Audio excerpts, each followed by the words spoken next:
Hi, it's Mike from Amsterdam Garden Center, and today we're going to talk about a little summer rose maintenance, starting with any fungal problems that you might be having. The two most common ones you're likely to encounter are black spot and powdery mildew. The reasons you get fungal problems in roses are several. First being long wet springs or back and forth spring where we have wet periods with a little bit of dry. Another reason is white roses and purple roses are a little more susceptible, while species like this rugosa and this rosa glauca are perfectly clean and don't need any sprays. A few things you can do to prevent fungus in roses is simply plant them with wide spacing. They want good air circulation. They do not want to be crowded. Don't overhead water because you get a lot of water on the foliage and that causes the spores to spread. Then you can do pruning. Just prune off the worst of the leaves wherever you see them so that those spores can't reproduce. And finally, you can spray with preventatives. So we have both liquid sulfur and a fixed copper, which is a powder that you add to water. The best time to spray is mid-morning, just after the dews have dried. You want to get this on before the heat of the day. But both these products put a protective coating on the leaf so the new foliage does not get infected. So deadheading is another common summer rose maintenance, but it varies depending on the class of rose.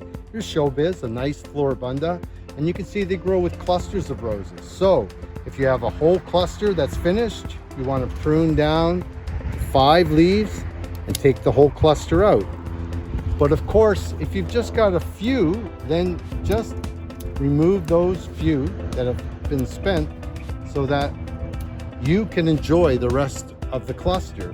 You can see here, if you look carefully, that where we will prune this when it does fade, which is here, we already have a new shoot coming right up off the 5 leaves, a nice strong shoot with the next crop of buds. Hybrid teas such as this La Perla tend to have either just 1 or 2 flowers and long tall stems. So you can see here where we've pruned back to 5 leaves and we have a nice new shoot coming with a bud. And then this cluster over here, you don't want to prune to a 3 leaf, such as you see here. If I prune right there, all we're going to get is a very weak shoot with a flimsy flower. You want to prune to 5 leaves. So I'm actually going to prune all the way down here. And I'm going to get a nice strong shoot, and because this leaf is facing away from the center of the rose, my shoot will grow up this way and we won't overcrowd the rose. Tree roses can be a little more tricky because they're of course top grafted on a short stem. This particular one is a carpet rose, which usually ends up around 3 feet by 3 foot.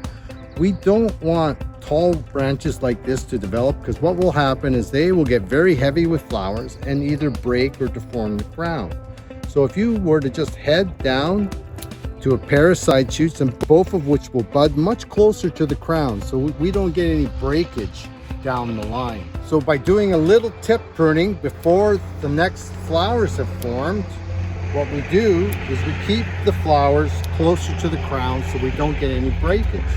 And even way down here, you can see we've got one branch that really shouldn't be there. And after all that's gone, we have a fairly symmetrical crown and your tree rose is looking great.